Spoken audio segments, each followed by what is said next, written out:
today, and we have Mayor Sly James here to be our speaker, which will be exciting. He just flew in and made it here in time to be here, so we really appreciate that. John was president of the FIA for how many years? 5 or 6 anyway. At least 5 or 6. He did an amazing job. And he has stepped down as president and still on the board, but Mike Martin with Capital Electric, who I think is here today. He's not here today. He's out standing out of time. But he has stepped in as the president, and we have Steve Daly is going to continue on as vice president. Rachel Chambers, who you meet always at the registration desk, is the treasurer. And Richard Sheldrake is our executive planner. So those are our officers. We also have board members. So if you guys are here, you want to stand up so you can be recognized. Where are our board members?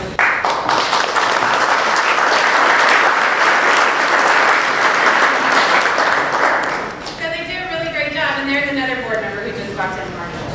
But we meet, I'm sure you all know, but those of you that don't know, we meet once a month. The FIA Association was founded in 1951, and it was founded after the city annexed the district. The district was formed in 1922, and then the association was formed to make sure that the Fairfax businesses were taken care of by the city and to work on lots of different issues that Fairfax businesses have. So we work a lot with the city, the police department. There's all kinds of issues that come up. We're working on infrastructure, working on a training program, which I'll tell you more about. So anyway, we have a lot of things that we do down here. We're a little different than a chamber because we are working just for the Fairfax businesses. I have, I think next time, don't let me forget to have everyone individually introduce themselves, but I do want to make an announcement about the festival. If you guys want to pull up your card here, your pretty cards, they're in the middle. Everyone grab one and kind of wave one so I know you see them. This is the Fairfax Festival. This will be our 4th year. This is not attended. It's down at Cobb Point Park, which is here in the district. Cobb Point Park is along the river where the Kansas and Missouri River meet. That is where Lewis and Clark camped on their expedition. It's a historical park. It's a beautiful park that a lot of people still haven't seen and don't know about. And it's a beautiful place. If you pull up the website, you'll see lots of pictures about it.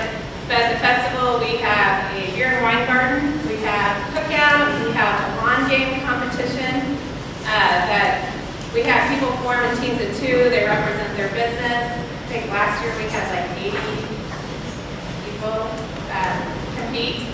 And there's a traveling trophy that's right here. You can see the 2 from Central Solutions who won it last year. They get their name on it and get a display of their business for the whole year. And, but it's fun. Anyone can play. You don't have to be really good at it. It's like beanbag toss and stuff like that.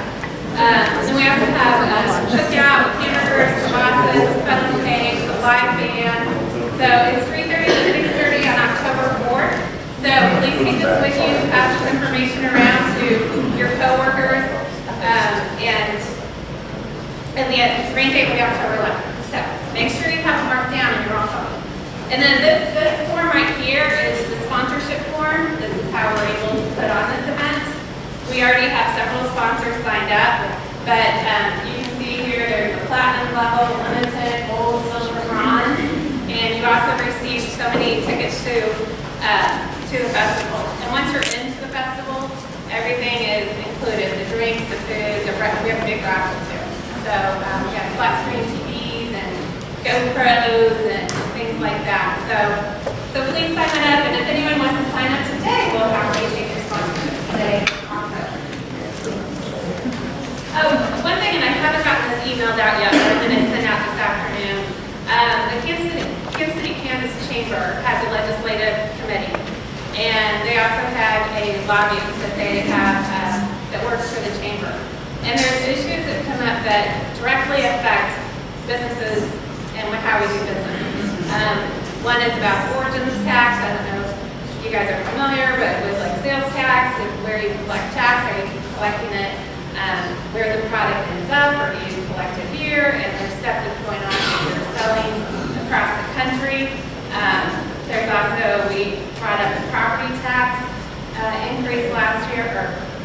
at the last meeting, several businesses in Fairfax got a 50 to 70% increase on their appraisal in 1 year, which means a 50 to 70% increase on what they owe. So those are things that we're talking about, and I hope that those businesses, and really the legislative change committee would really like to hear from the businesses down here and get a little bit more involved, because I know it's easy to sit in your office and get mad about how some things are done, and you're like, I can't believe I'm spending this money, and why is it this way, or why is it that way? That is a place for you to turn to actually have a voice and maybe get something done within the state or local government. So keep an eye out for that. I will get it out this afternoon.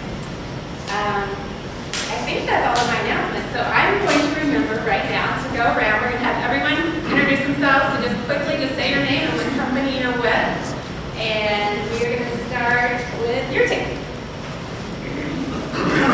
My name is Mike Beckman. I just started about a couple weeks ago with XPO Logistics, right up around the corner, and it's a pleasure to now be part of this community. And I live in Lawrence, Kansas, and I'm with the Chamber of Commerce over there. But it's great to meet some of you folks today. Thank you. Tommy Phelps, XPO Logistics. I am the local county executive in this area. So if you guys have business, come see me. Been with XPO for 2 years. Happy to be here. I'm Fred Seymour with Blue Hat Crane in Kansas City, and we provide crane services for companies all over the metro area. So that's what we do. Matt Mulhenny with First National Bank of Omaha, member, and you know what banks do. Can you give us one? I'm Dan Reardon Jr., Reardon Pallet Company. So we're around the corner. So give some pallet business. And there it is. Hi, I'm Jason Payne. I'm also with Reardon Pallet. David Lapine with Blue Hat Crane out of Kansas City, Kansas. And we lift anything you need. Great. Adam, at your table. Adam G. with Tech Electric, your service and maintenance solution. Joe Carollo, Capital Electric Service Department Manager.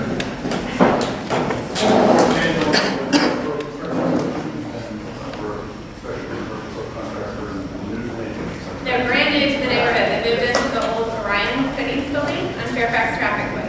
So, Gary Davenport, Westport Construction Solutions. Nick Sweeney, I'm with Delta Innovative Services. I'm James Wood. I'm a roofer with Delta. Nice to meet you guys. If you have any problems, give us a call. I'm Dan Doty with Delta Innovative Services. We do roof analysis, roof audits, just kind of forensic analysis of roofing systems. Delta also signed up as the first sign up this year as a platinum sponsor for the festival. So we appreciate that. And they're going to. I was all excited in January. I'm like, oh my gosh, we're already thinking festival. This is awesome. So we appreciate that. Please hold your applause. How many it takes for this energy system? I'm Trevor Curtis with Express Employment. I'm Mary Rickens, Wealth on Purpose. Wealth on Purpose. You're going to want to talk to me about property tax assessments. Mark with Vegas at Kansas City, Kansas Community College Tech Program, and we offer training and other opportunities. I'm Paul Hancock. I'm with KCK Community College, and we provide short-term training solutions for all their local employers in addition to I'm basically your liaison for the students at KCK for workforce talent. I'm Ross Fogel with American Trailer and Storage. We rent and sell shipping containers and semi-trailers. Paul Nofriga, Central Solutions. We formulate skincare and infection control topicals here at Fairfax. And remember, I'm on board. Sal Board needs a new secretary. Butch User with Central Solutions also, and we are current holders of the trophy for the law.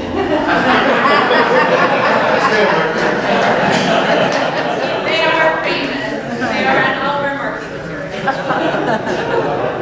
You guys want to go? I'm Ron Family with Hub Packaging Systems. As the first this year, we're delighted to be a sister company with John here at NAP. So, do together, and we're all very excited.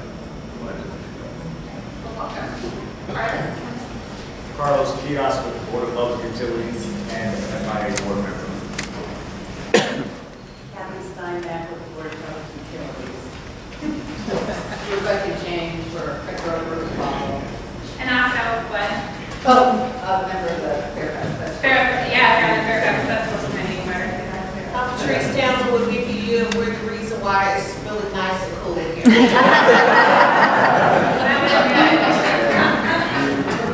Alfonso Garcia with the Kansas City Board of Public Utilities. I'm a key account specialist. Katie Phillips, I'm with McBride Lumber and Millwork. Ashland Craig, Lumber Millwork, right down the street, come visit our newly renovated door window showroom. Richard Weeds, the bottom, we do product identification labels, and I'm also on the festival committee. Yes, you are. All right. Brian Holden, Mutual Omaha Bank, Commercial Banking. Ken Ham, Artistic Casinos on as well. Allison Malmia, Artistic Casinos on the spot. And Carol Larson with Artistic Casinos. I'm John Gerchek. I'm a lawyer firm with Mack and Vancouver Phillips, which was started in 1901. And despite what my partners say, I wasn't there at the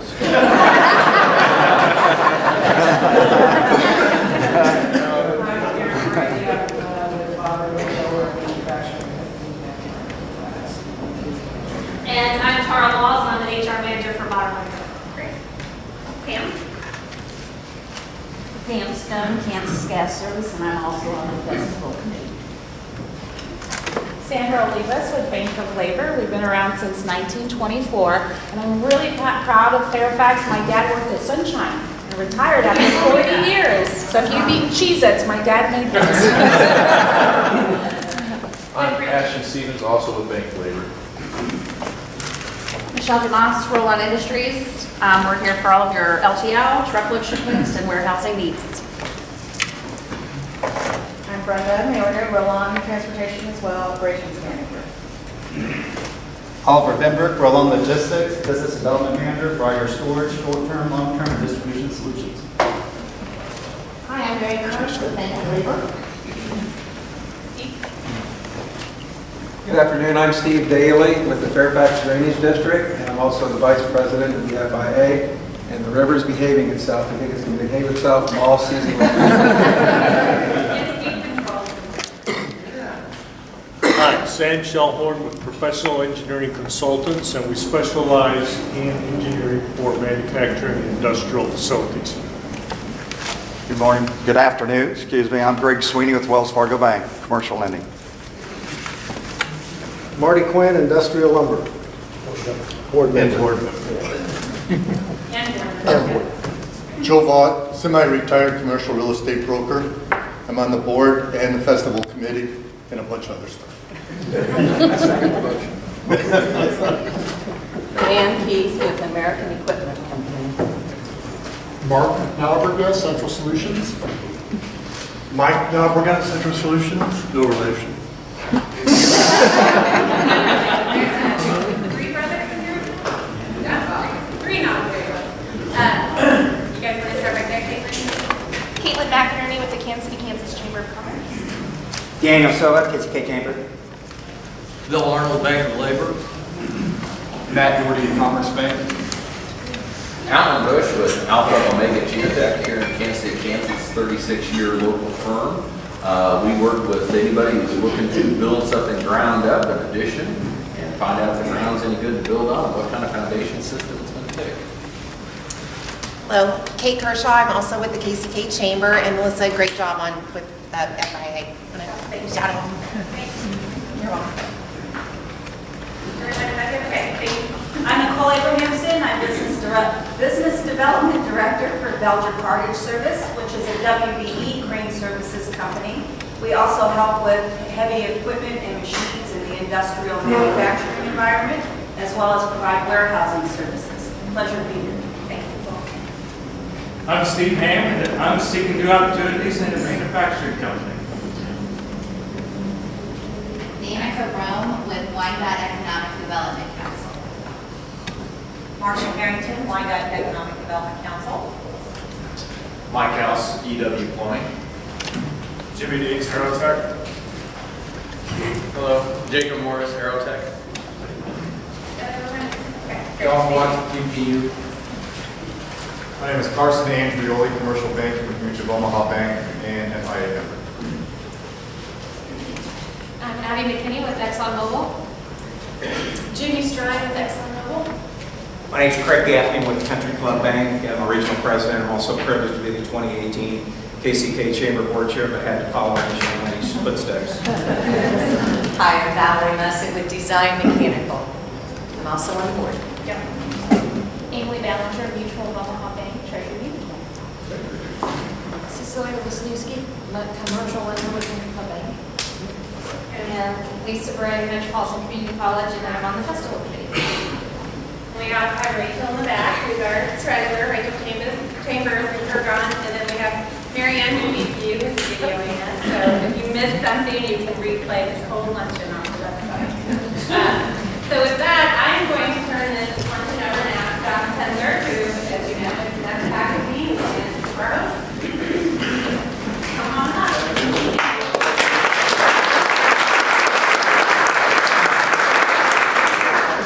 Good morning, and thanks everybody for coming. And we had a few extra people show up, so hopefully everybody got a seat and everybody got at least a bite of lunch, I hope so. Quick housekeeping things. If this gets too warm, give me the thumbs up and we'll turn the air back down or regulate it.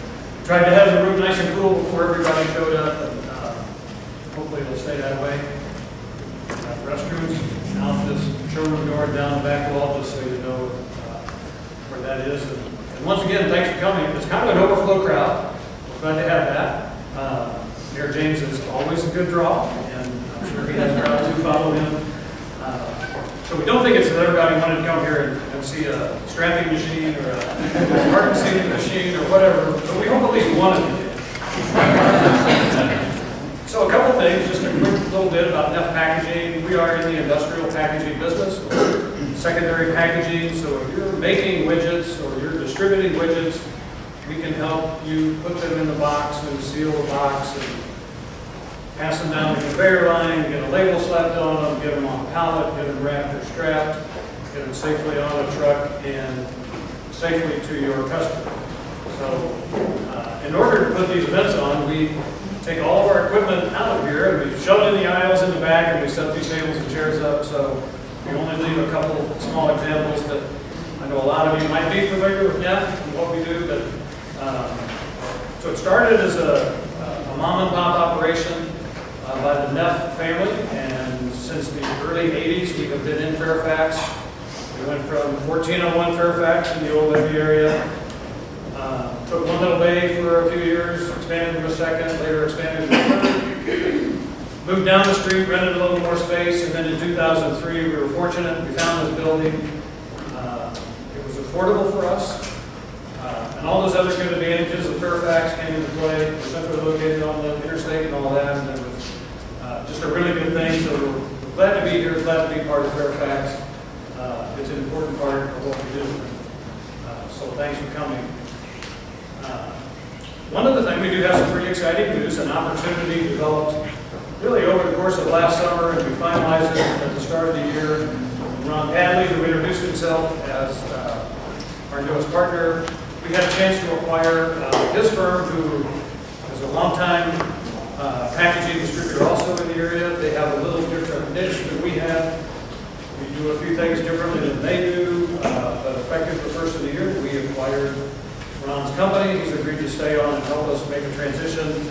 So going forward, we're going to be a little bit bigger, we're going to be a little bit stronger, and a little bit more diverse. We're really excited about that. It does add a few hours to your work day when you take that on. But again, Ron, thank you and welcome. First time here in Fairfax. So it's kind of the Neff news. FIA news, as Melissa said, I served as, I've been a board member for a little while and served as president. Like Mayor James, I have turned out. We have a great new president. Mike Martin from Capital Electric is going to step up and serve as president for FIA. He's going to do a fabulous job. Several board members stayed on. There's plenty of continuity there. And any of you that are in Fairfax, you know that Fairfax is definitely on the upswing. There's so many good things going on. New buildings that have come on in the last couple of years, activity on the curbs and sidewalks, talk about connecting trails through the area, getting that stuff done well. Great relationship with the police force. Everybody knows that security is kind of the #1 issue. We want to protect our people, we want to protect our plants, our properties down here. We have a great relationship with the police force. Chief Ziegler has made sure that he was able to reinsert a full-time patrol car back in Fairfax. We know for a time that had to go away, but that's changed. So we appreciate you being here at Fairfax events. We appreciate you if you're a member of Fairfax. We appreciate it if you sponsor, host a luncheon, or contribute towards the festival. That's a really fun event down in Paw Point in the fall. It's nothing but fun. There's no business to it. It's just a really unique spot. You're right at the point of confluence of the two rivers. It's in October. It's a couple times we've had it. We've had really good weather, so it's fun. I hope we can see all of you there. So, again, as far as the Fairfax Association, it's been a really neat deal. I have learned a lot. It's been very interesting for me. I'm going to stay on the board. I'm going to stay involved because it is fun. It's exciting. You get to be part of these kind of things. This is fun. But again, under Melissa's leadership as the executive director of the rest of the board, there's good things in it. So, thank you for your membership. Thank you for sponsorships. Please keep doing that. Next meeting, bring a guest. Bring somebody else. Let's keep this thing going. We are a really strong and active little, kind of the homeowners association in Fairfax. So we kind of get things done. We did some potholes patched. We talked to the railroad about fixing the crossings. So we're working on your behalf. Even if it's not always visible, we're working on those things. So thanks a million. So now I get to do something fun. This should be fun today. Mayor James agreed to join us. I have made a pest of myself talking to his scheduler, an assistant for the past couple of years, saying, gee, let's find a time when maybe Mayor James would come across to the viaduct, come over to KCK, just talk to our group. And it's always been tough to schedule. We're so glad that the mayor did it today. I thought he was traveling back yesterday and would be here today, but he just got off the airplane and came straight here, so doubly appreciative of that. But, so I know Mayor James from a ways back. So let's try something here really quick, and I'm going to ask everybody, I'm going to throw a few things out. Everybody start with your hand up if you don't mind. If you attended Rockhurst College or UMKC, keep your hand up. If you attended Bishop Hogan High School, keep your hand up. If you attended a little parochial school called Immaculate Heart of Mary in Prospect and Mangum, Cleveland, keep your hand up. It's down to a couple of us. But at that point I have a question. We had all about the same upbringing. How come I got all the gray and the wrinkles? Good black don't crack.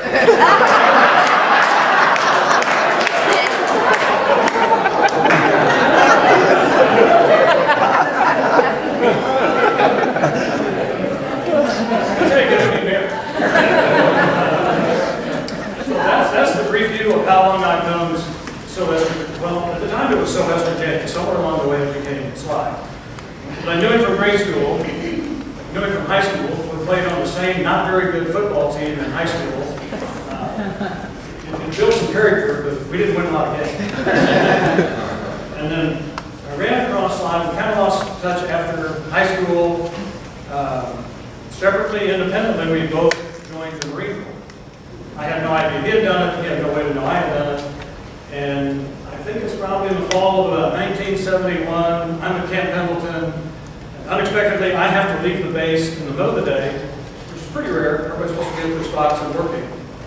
So I hop on the bus to get out and off the base, and there's one other person on the bus. He says, Lieutenant, what are you doing here? I said, I didn't even know you were in the Marine Corps, Sylvester. So we had a really brief encounter on a bus at Camp Pendleton back then. Never never in the Marine Corps, and then not really around town much. I've run into the mayor occasionally since then. It's always fun to see him. I live on the Kansas side, so I don't get to vote for the mayor. But this is the kind of mayor I think I'd like to have. I think everybody understands the tone that the mayor has set, his ability to get things done. And it's terrific, I think, and so from that little bitty grade school where we probably caused the early demise of 6 or 7 of the nice sisters and the nuns who most of the nuns lived to be 100. I think the nuns who taught us, they died a little early. At any rate, we don't need much more introduction. Thanks again for Mayor James being here, and we're going to let the mayor talk.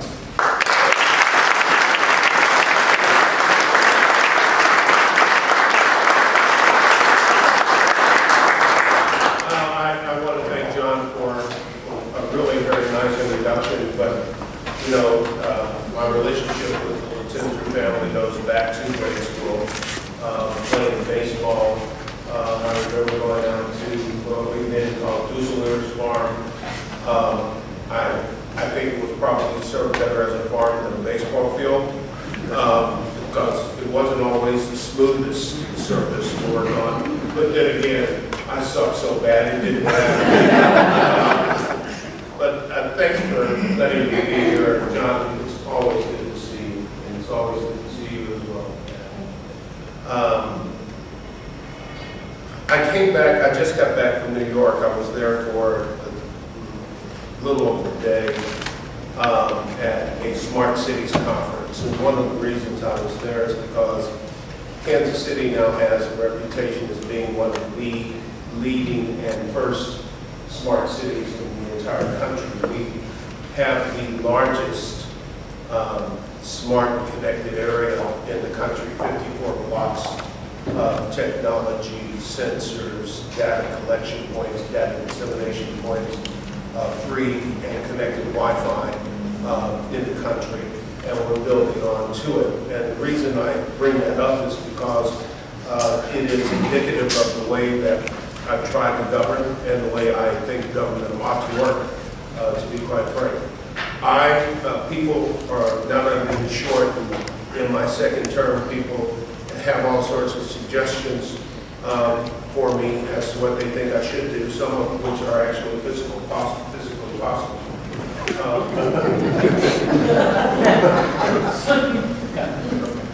I think they mean it in the sweetest way. But there's everybody who thinks I ought to run for something. I really don't have much appetite for partisan politics, to be quite honest with you. I have the best job in politics, and I spent some time this week and the week before with former Mayor Michael Nutter of Philadelphia, and I see mayors all over the country all the time. And we know each other, we talk to each other, we share information, we do things together. We don't hoard information, we're not competitive. Some of the mayors are Republicans, some of them are Democrats, some of them are nonpartisan. Most of the elections are nonpartisan, so nobody really cares whether you're Republican or Democrat. So we don't get swept up into the ideological nonsense that governs state and federal politics. And the good news is that that's a good thing, because if we did, things on the local level would be hamstrung, because we have to perform each and every day. And I like it. We have to get things done, and mayors do get things done. When I talk to some of my friends in Congress or the Senate, they will tell me that, who were mayors before, they will tell me that the best job they ever had in politics was mayor. And I agree with them, and I believe that because of the way we work on a local government.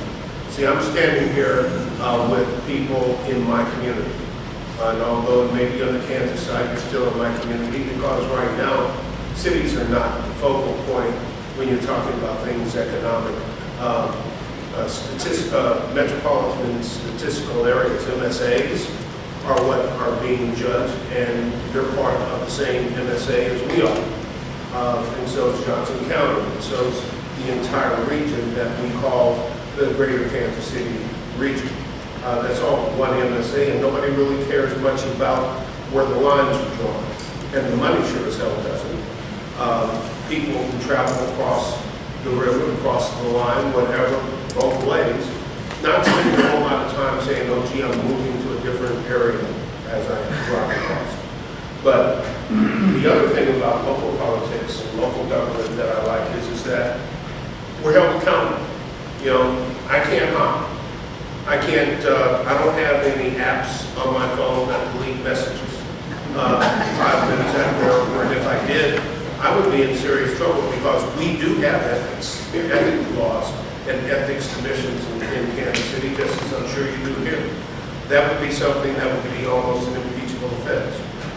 When I go to the grocery store to buy groceries, sometimes I do that.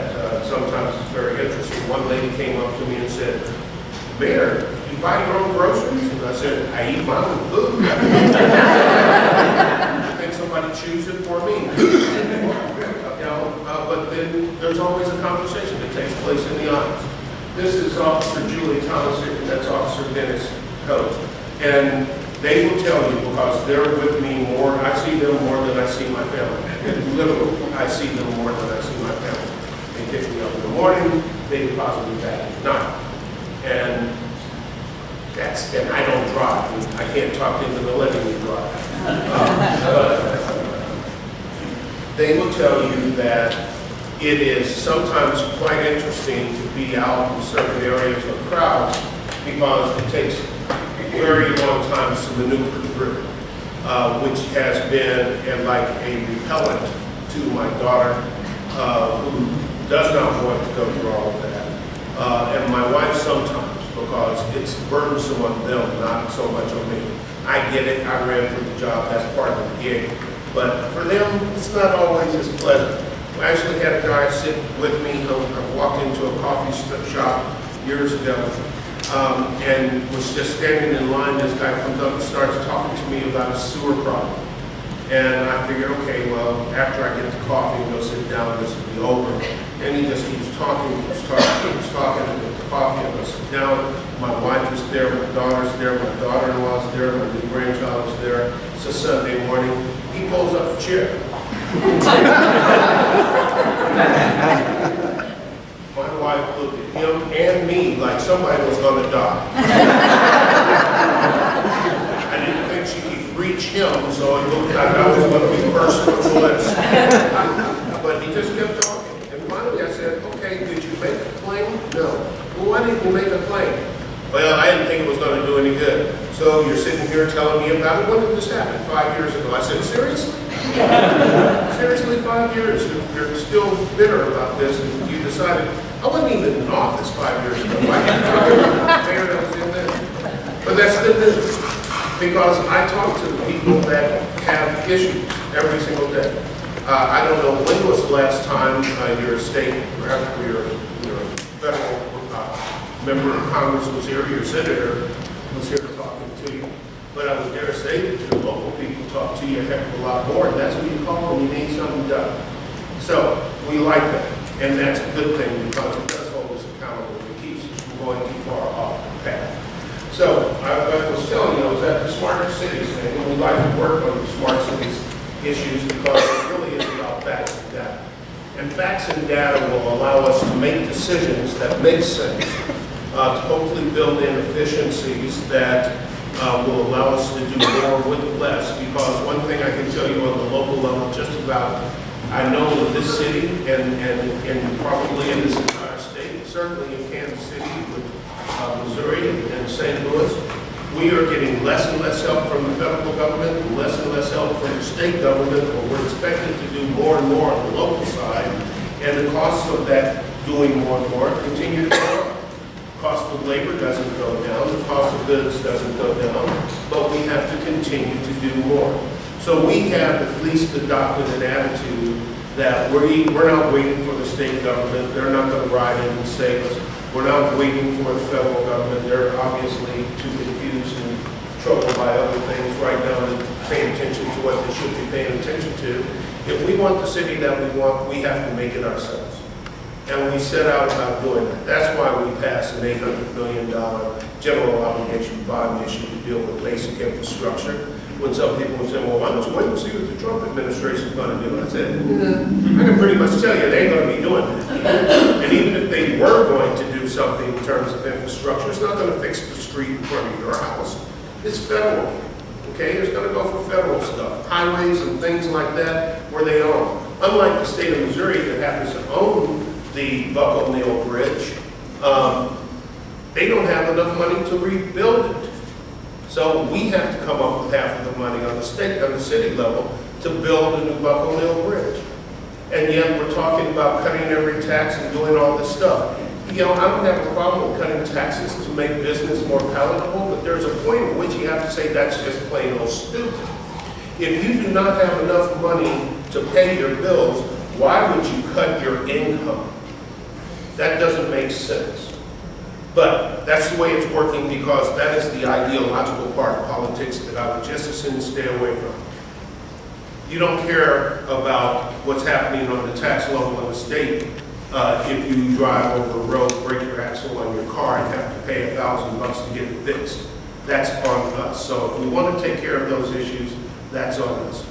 So we do a couple of things that I think are pretty interesting and unique and allow us to stay in touch with our citizens and to channel what we do to the needs that they express. I'm not talking about polls. Polls are something that people do to find out what is your attitude about this specific incident at this specific time, or this specific issue at this specific time. 4 times a year, we do a citizen satisfaction survey that's quite extensive. And that citizen survey gives us really pertinent information about what the citizens say they think is important. So we had known for years that number 1, 2, 3, and 4 issues on the citizen satisfaction survey were roads, streets, bridges, sidewalks, curbs, that type of thing. So when it was time for us to do our general obligation bond for infrastructure, number 1, roads, streets, bridges, curbs, and sidewalks. Okay, just exactly what they wanted. We had heard about issues with flooding. Number 2 question, flooding. There was a need for an animal shelter. There were issues about ADA compliance. Number 3 question, animal shelter, ADA compliance. Made it very easy for me when I was going around to 100, 120 meetings to explain what we were doing and drum up votes to say, this is what you say you wanted, this is what we're going to do, this is how much it's going to cost. So you make the decision. If you really want it, you got to step up and pay for it. And by paying for it, that meant we had to have a vote over 57.1% on each of those 3 separate questions, and each of those 3 separate questions carried a property tax increase. And we passed every one of them by over 62% was the lowest level. One of them was like 67%. But they all passed. And they passed because it was things that people could see, touch, and feel that government could have a hand in that they needed to have done. You're all here in an industrial section. I would be willing to bet you've had a number of conversations about the infrastructure that you need here and elsewhere in order for your businesses to prosper.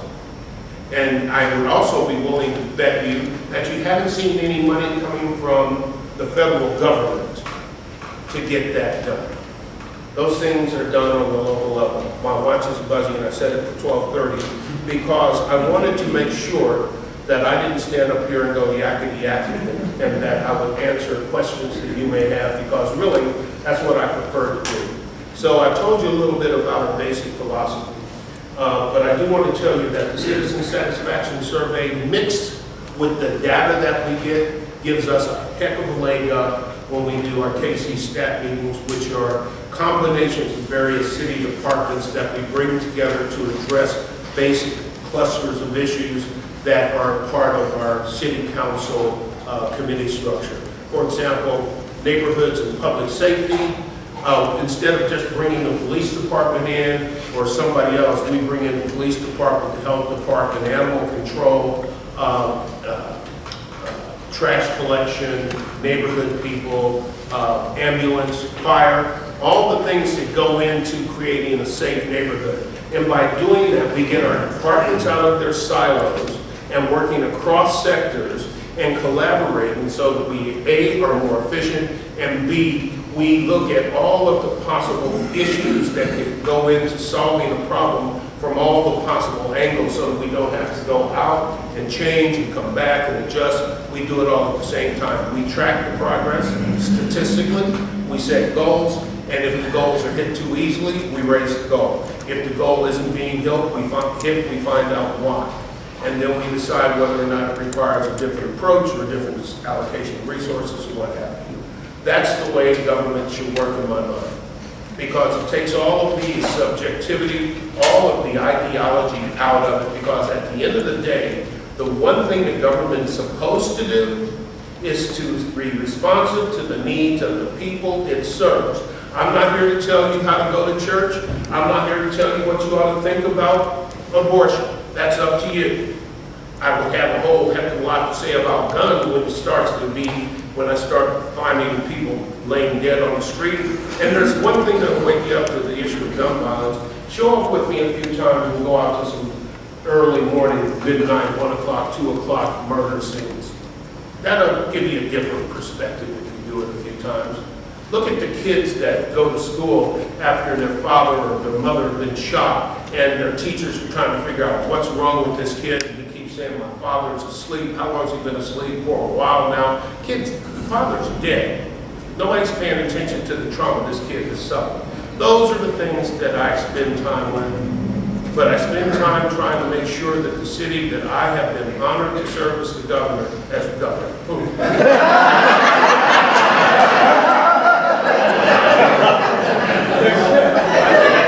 No, it's not.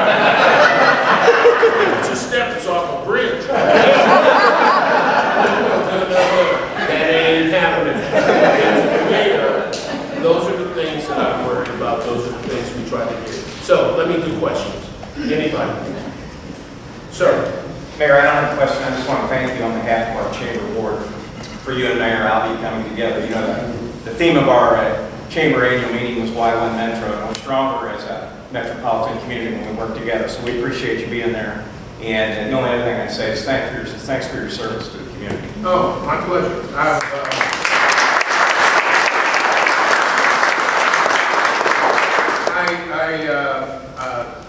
Thank you. I really do appreciate that. I should be thanking you because I absolutely love my job. This is a very unique thing to do. Very few people have that opportunity, and the vantage point will totally change how you think about a lot of things when you get to see the overall thing and how the pieces fit. Then it brings you to some different conclusions than when you're looking through a straw at one specific issue. Anybody else? Yes, sir. I want to ask you, you've traveled a lot, and most of us in this room have. I think that Kansas City, Missouri is probably the only city in the United States that has a major interstate highway coming into it that goes down to one lane. Will that ever change? I don't know the answer to that. If there is a change on it, it's going to have to be a combination of federal and state change. And I just don't see any changes coming in big ways. When we met with MoDOT probably a year and a half ago, what they told us was they don't have the money to do anything except take care of the most emergent situations. There aren't going to be any changes, aren't going to be any new roads built, nothing. They have enough money to take care of emergency type changes only, or emergency type issues only, and they didn't foresee that changing in the immediate future. So I don't think that's going to change anytime in the near future. Wish I could tell you differently, but I don't see it. Yes, sir. Kind of knowing how you've gone around the country and talked to the mayors and business leaders, how does everybody view Kansas City as a whole from when you first started to now? I have to tell you, we get more invitations to show up in more places than I can possibly make. Right now, I've been invited to a conference of mayors in London, a conference of technology people in Barcelona, something else in Sevilla, Spain, something down south in South America. all sorts of different stuff. We are well known right now. We have built upon the advantage of Google, which put us in the spotlight. We continue to build on that. And with the smart and connected technology that we have, the public-private partnerships we've built on, we are well thought of. It used to be that everybody wanted to be like Denver or St. Louis or Chicago. You know what? I hear more cities want to be like Kansas City. We have people coming into Kansas City to talk about how we do what we do, and they do it all the time.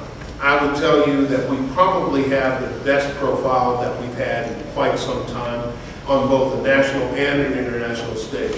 I remember being in Paris at a conference for Urban Land Institute, and I was on the same panel as Boris Johnson, the wild-haired dude from Great Britain, the mayor of Rome, and the former mayor of Miami, Manny Diaz, and we're sitting there. And it's really kind of funny because Mayor Johnston thought he was being funny. I got his butt though. He was talking about all London and whatnot. And I said something about Kansas City being the Paris of the plains, and he made fun of it. So I pulled it up and showed it to him, and he had to shut up for a while. It's pretty cool. And it's on video. Which is probably why I didn't win the Prime Minister. But no, we are well thought of. We have a great reputation in terms of technology, in terms of smart connected city technology in particular. Bloomberg Associates, a group of experts that Mayor Bloomberg put together to help cities for absolutely nothing, love Kansas City. They came to Kansas City and they loved it. They went and raved about it. And it's kind of a funny story because they went to London, or to Rome, to talk to the mayor there about joining wetward cities and doing their thing that we have been doing. And he said, well, who else is doing it? And they said, well, Kansas City. And he said, oh, Mayor James, my friend. What they didn't know is that we've been in Paris together. Plus, he had been a doctor. He's an orthopedic surgeon. He did his training at KU. So we knew each other that way. But they were impressed by it. They thought that somehow our reputation had gotten them far. I told them, yeah, hell yeah. They know. We're doing fine, and we're doing better, and we got to keep it up. We also have the reputation of having the best streetcar program in the entire country. Let's finish it. Let's finish it. Believe me, Yes. if had my druthers, we would have done that 25 years ago, but we didn't, and we're behind. And now we're really going to be hurting for federal money. At one point, federal government was giving 80% on jobs like that. Now, if you can get 10 or 15, you're lucky. And it's not a cheap process, but it's extremely important, and it creates all sorts of development. The transit-oriented development is no joke. Anybody else? Yes, sir. Can you give us any kind of update on airport? Yeah, it's still moving forward. There's nothing really to talk about at this point, except for instead of 35 gates like we'd originally planned, it's up to 39. And the reason for that is a couple of different things. One, the data that was being used was 3 years old by the time we got to the vote. That had to be updated with regards to our growth projections, etc. Number two, it's interesting. There had been a lot of outreach to Iceland Air before the vote on the airport to start coming to Kansas City and supplying us with international flights. No go, didn't want to have anything to do with it. The day after the election, they called. Okay? We got 5 more airlines wanting to bring flights in. Southwest, and some of the airlines who told us, we will not bring transfer flights into Kansas City unless we absolutely have to, because our passengers complain so much about them. Okay, so they took, and in order to emphasize that point, a couple of weeks after they made that statement, they took like 8 flights that would have come to Kansas City and took them to St. Louis. Even though the per passenger cost of the plane to the airport, or to the airlines, was twice as much as it would have been here. They decided it's better to pay it there than to bring them here. So Now what we find out is that now that they know that we're building the new airline, they're going to start bringing those flights in, or new terminal, they're going to bring those flights in. Plus we got 5 additional flights, plus we're still working on more international flights. So we have more gates. But even in anticipation of continued growth, we are now planning the airport in a slightly different way. We had planned to go have 35 and expand to 39. Now we're going to have 39, and looking to expand to 42. But we're also looking at further down the road the possibility of expanding to 50. So when it's being built, they're going to build it in such a way that it can ultimately 10, 15 years from now be expanded to 50 without shutting everything down. And let me tell you, I was at LaGuardia this morning. Anybody flown into LaGuardia lately? You know, we made it through the New York traffic. That wasn't the problem. It was early. I had an 8 o'clock flight. And so we're on the road at 7. And once we got near the airport, it was like driving through molasses. It's a total mess in that airport.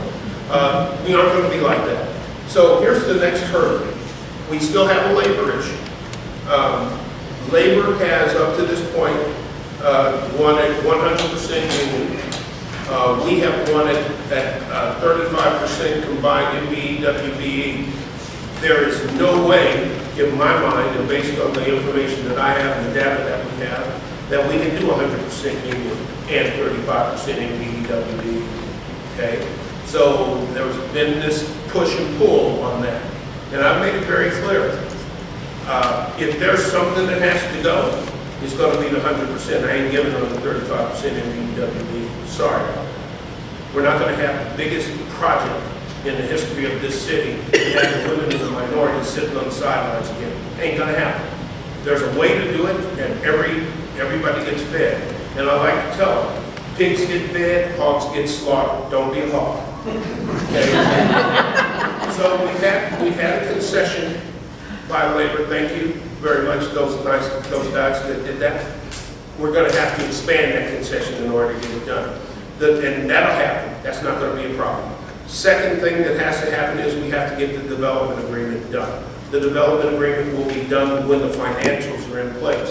The financials have been delayed because they're now going to build a different size airport than what we were talking about. So once the financials are done, probably close on the financials in October or November, then the final development agreement will be done, we'll break ground, we'll start building, and off we go. I don't see any major roadblocks. I see things just having to get done. This is a huge project, a lot of moving pieces, and moving the pieces into place is taking a little longer than what we thought. But part of that is really good news because we're going to get more business than what we had anticipated. That's good news from any way you look at it from my perspective. Anyone else? Sir? Yeah, there's multiple reports about Kansas City Metro manufacturing and industrial jobs growing by 30-40% over the next 10-15 years. And you talked about, workforce and maybe you give your opinions on programs for high school education, bringing the trades back, and promoting those manufacturing jobs.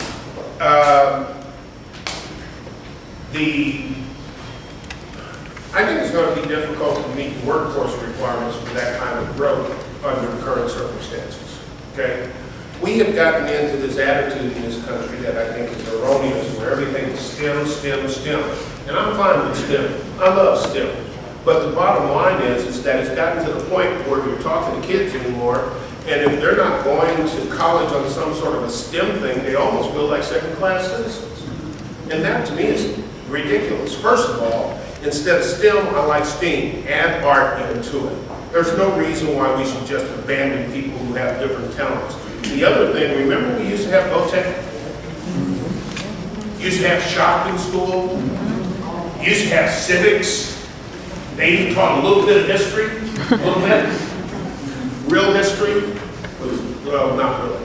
But they used to do a lot of things. They're not doing that anymore. We need programs, and this is one of the things that we're working on, and I've got some meetings coming up with. The programs now are to get kids into community colleges where they learn exactly those trades, and then they can enter the workforce. Now, here's the problem, and here's what could really happen, and we haven't gotten there yet, and I don't know where you guys are, and maybe you're more advanced than I think others are, but what we really need is a collaboration between manufacturing, community colleges, and high schools. We need kids that can do their senior year or part of their senior year at the community college, learning the skills that you need, and you know that they're the skills you need because you're involved with the community colleges and setting up the programs to get the skills that you need. And then here's the other thing. This only works if you tell these kids, if you go through this course and you get your certificate or whatever it is that you have to get, you got a job.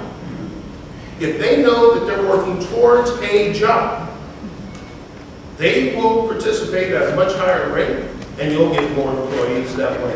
If it's like go through here and flip a coin and maybe, maybe not, then they're not going to do it. They're going to take a safe route or they won't do anything else.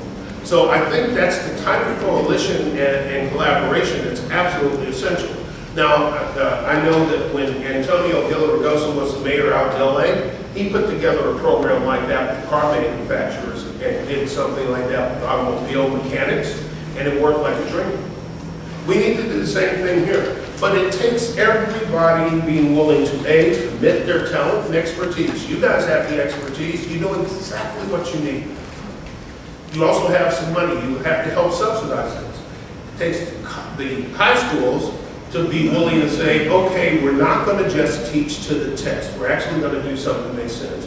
And you've got the community colleges, the Tech College, community college over on Front Street in Kansas City, Missouri, they're dying for this. They want more of it. And so they came to me saying, we need help.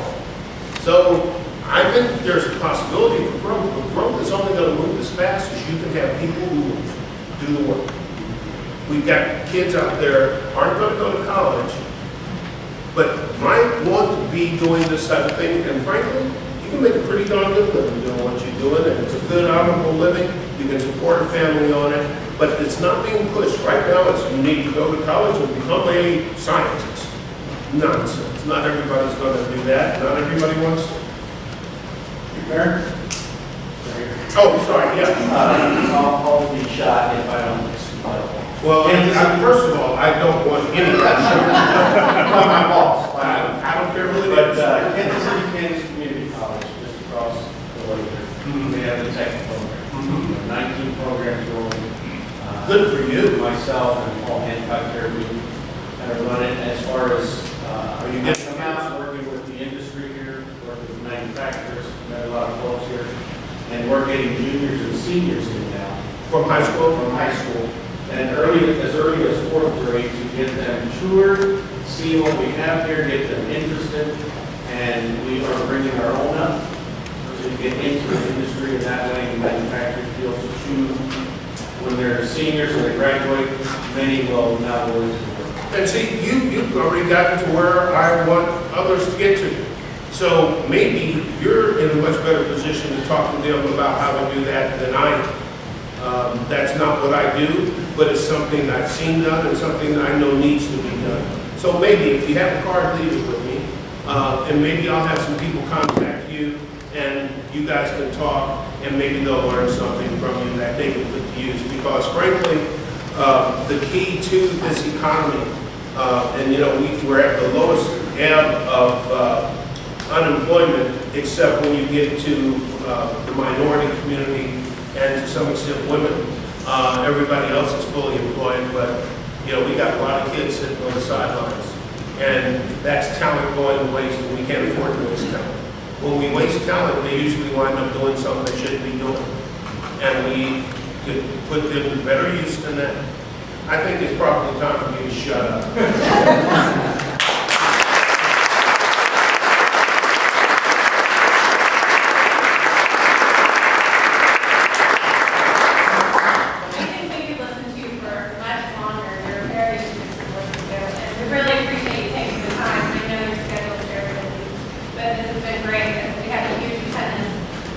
Speaking of what you were just talking about, Danica Brown, who's in the back with Wyandotte Economic Development. Danica, you want to stand for a minute? Marcia?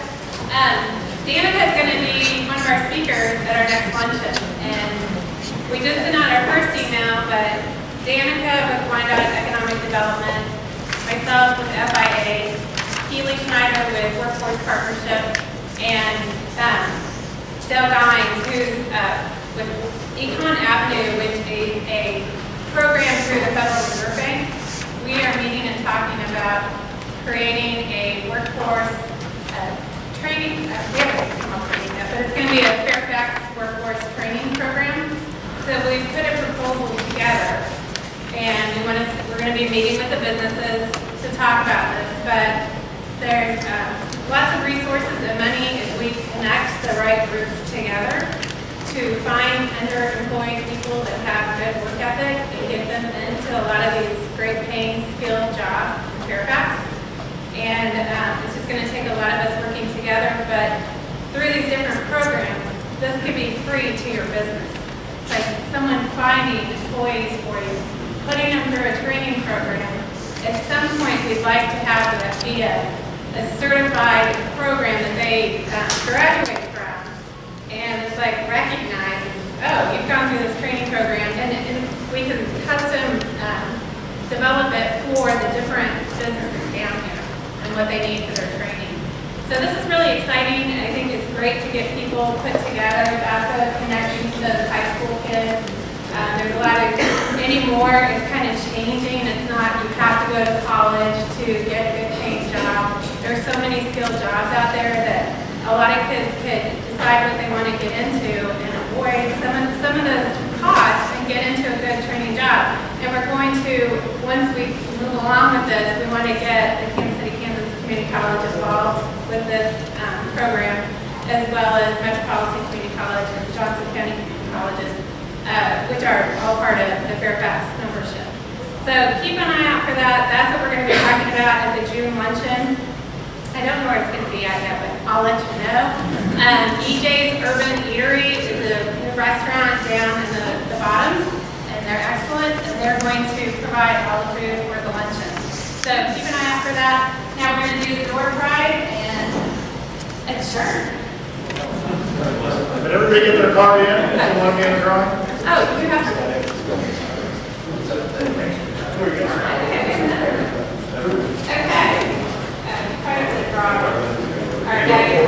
No, you're pulling, I'm just handing out. So first item are coolers for all your tailgating needs.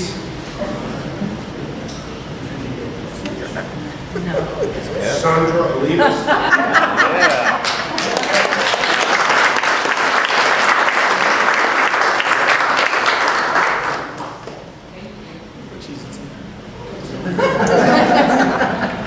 The next item is a Tesla S. Even better, Sly James.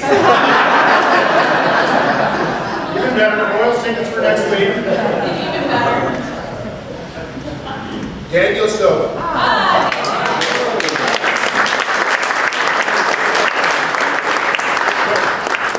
This is going to be, I'm going to just interject real quick from Delta Innovations. Four tickets to the Friday NASCAR right here. Oh, wow. With parking. You know, that's expensive. Kate Kershaw.